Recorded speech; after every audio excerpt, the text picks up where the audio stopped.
Streets 94.5, Atlanta's new hip-hop station, ATL. I told you I had a special guest coming through today, and she is in the building now. Before I introduce her, I am going to allow her to talk and basically introduce herself. Well, my name is Tashera Simmons, and I am the soon-to-be ex-wife of DMX. Welcome to the A. Thank you for having me. I love the A. You love the A? Love the A. Okay, cool. We are glad that you are here. Now, you have a book coming out. Yeah.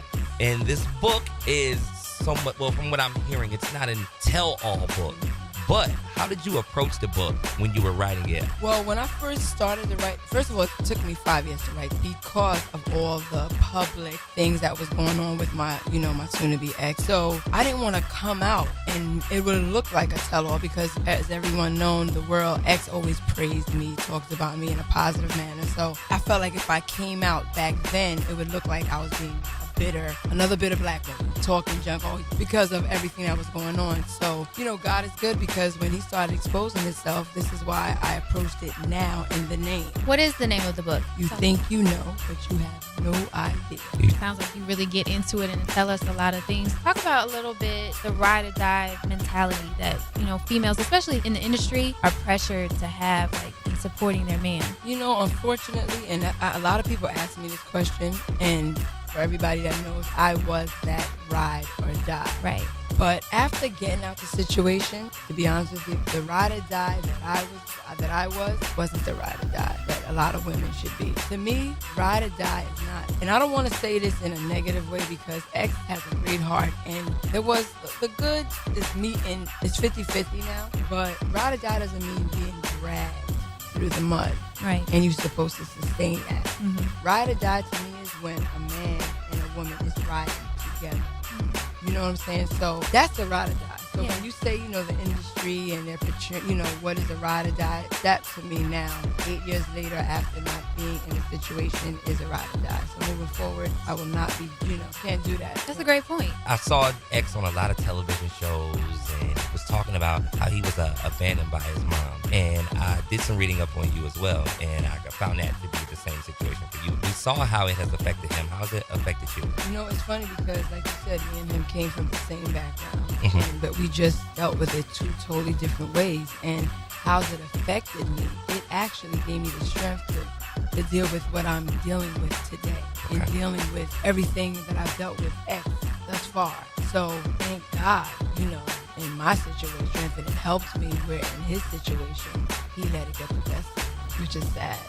Your father was a drug addict, and then X was a drug addict. And they say that, it's kind of like your children see that and they could possibly fall in your footsteps. How are you making sure that that's not what happened to your kid? You know what? The first step that I took, because sad but true, I didn't leave X because of my own self, what I was dealing with. I made the decision because of my children. My son, one day I went in there and I asked him what was he working out for, the oldest, and he said, because the next time my father talks to you like that, I'm going to kill him. Mm-hmm. And I saw it in his eyes, and I realized that moment that this is my responsibility as a parent is to make sure that I break that generational curse. Absolutely. And at the time, I didn't have the strength to do it for myself because I felt like I needed to save him as a wife. Right. But when I seen my son, I didn't want my son ever to think that it was okay to talk to a woman like that. And I don't want my daughter to think that it was okay for a man to talk to her like that. So on that note, that's how I dealt with it. I left the situation, and then I built myself, and this is where I am today. Thank God. Because all of them show no sign of coming from a drug addict, abusive home. That's a Verbal blessing. abusive. Right. Parents, I hope you're taking notes because she is definitely putting some great information out, because I'm sure that, of course, you're not the only person who has ever dealt with a situation like this. That's why I'm And putting it out. we've seen X on a lot of television shows. I think I saw him on some on MTV a while ago, and then I seen him on Ayanla's Fix My Life. Do you think that he genuinely wants to change, or do you think that it's pressure from other people to try to get him to help? You know what?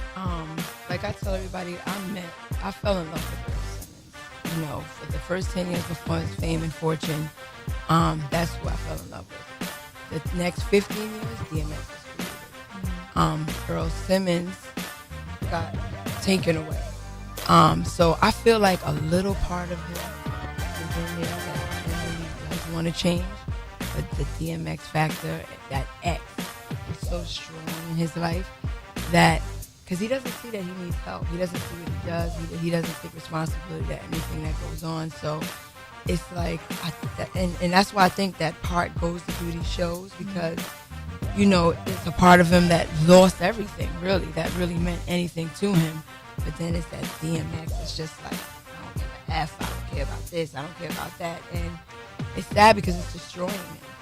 And that's why my son, Aniyala, you know, he's seen me enable him. He's seen Rough Riders everywhere in the world, you know. Right. All the Yes people enable him, you know, because he's very talented and he's loved. But then it's like, that's not helping him. He needs help. So that's why my son said, you know, I don't care. Like, unless you get clean, we're not going to have a relationship. And I said, well, then I guess you'll see me in my casket. And that was the most hurtful, saddest thing I've ever seen, because I thought if I couldn't do it, my son would be able to. But it gave my son peace. And right. as a mother, that gave me, you can't help somebody that doesn't feel like they need any help. Very true.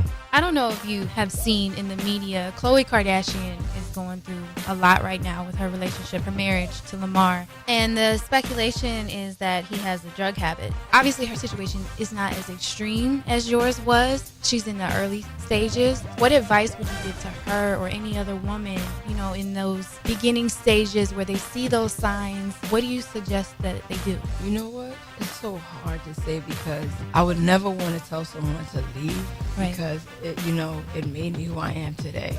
You know, if I didn't go through what I went through, and I don't have any regrets. But at the same time, it's like what I would definitely say to a woman, that they need to push for that person to get help. And if they see that that person doesn't feel like they need any help, don't put all your time. I don't want to say, you know, like, I don't want to say don't put all your time, but it's like, if that person doesn't want to get help, don't sacrifice your happiness in yourself. Because I've just found myself these past 2 years. Like, I was in the darkest hole that I could have ever been in after me and DMX separated. So I would never want to see a woman go through that, because not everybody's going to be able to handle it the way I did. You know, like, to be able to come out of it not bitter, you know, very happy. And it was nothing but God. I don't know if she had God in her life. You have to have God in your life to deal with a situation like this, point blank. Like, you can't do it like in the natural. You have to have that supernatural strength to deal with somebody on drugs. I don't know. You know, it's hard. It's funny, but love yourself first. Pay attention. Great advice. So positive, right? Exactly. Gotta love that.